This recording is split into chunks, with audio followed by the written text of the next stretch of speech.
really difficult sitting across somebody who you believe may have done or planned to do something utterly appalling.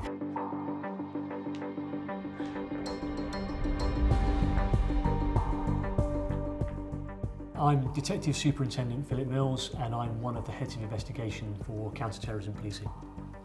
Right, let's go back to the start. Do you remember what age you wanted to be a police officer and what was the appeal? I remember being a teenager and watching Poirot on ITV on a Sunday night.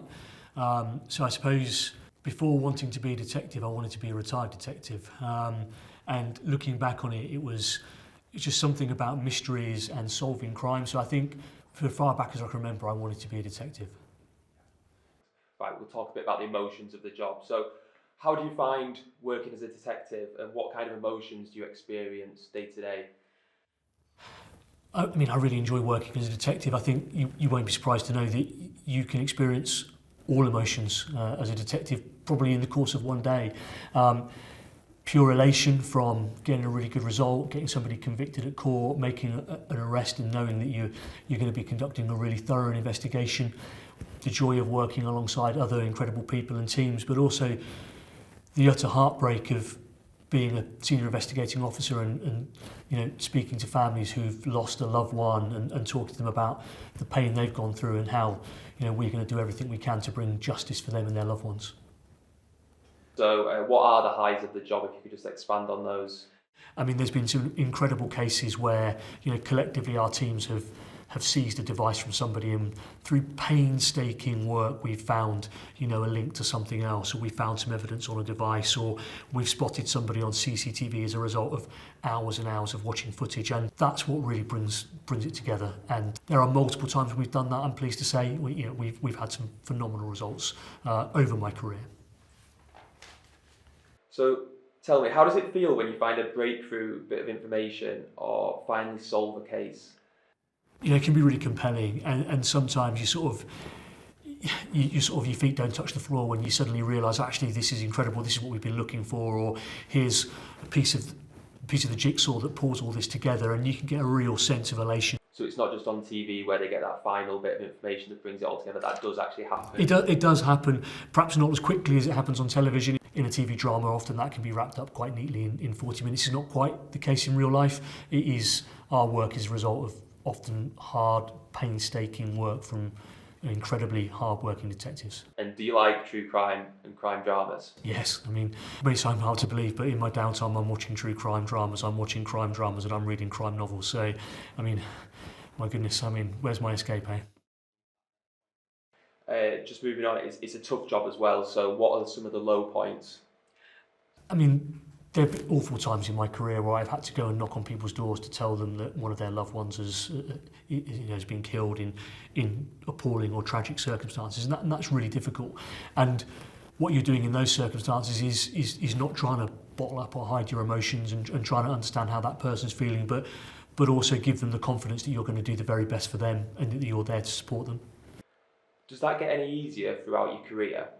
I don't think it does.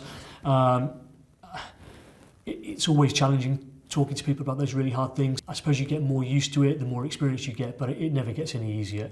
If there was a younger officer that you were speaking to and you had a bit of advice about how to deliver that hard news to families, what would it be?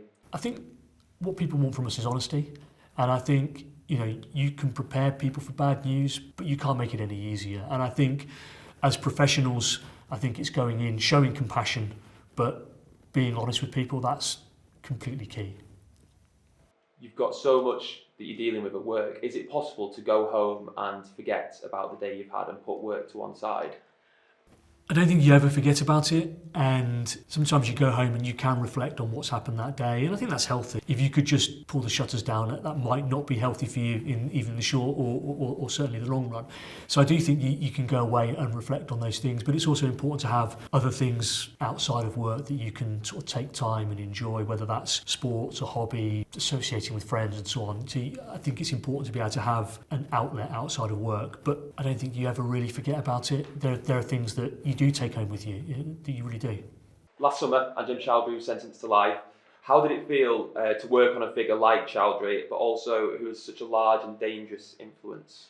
Chowry is a really dangerous individual, and that was a really challenging and important investigation for us because we know that he had been a large part of directing a terror organisation which sought to radicalise others and promote, fear and promote violence and promote acts of terror. And when a terrorist is being interviewed, is it likely that they'll ever become hostile or threatening? It's certainly possible. Interviewing terrorists is really difficult, and we have incredible training which we've developed over years, which we deliver bespoke for counter-terrorism interviewers around how we can achieve the best evidence. It's really difficult sitting across somebody who you believe may have done or planned to do something utterly appalling, and that's the training we give people around how to deal with their emotions and the emotions of the person they're sat opposite. If you could go back and give your past self a piece of advice before starting this case, what would it be? I think it's about understanding your role in a team. It's about understanding that every single person had a really important contribution in a different way. The result we got against Andrew Chowry was a result of hundreds of people from around the world collectively coming together and bringing him to justice. What have you learned about yourself from your role in counter-terrorism? I think I've learned how important working in this is to me. I joined policing shortly after the 9/11 terror attacks in 2001. I was a response officer on 7/7 in 2005, and working in counter-terrorism brings me real pride. We are all pulling in the same direction, ultimately trying to seek the same objective. Being part of something bigger than yourself is really rewarding.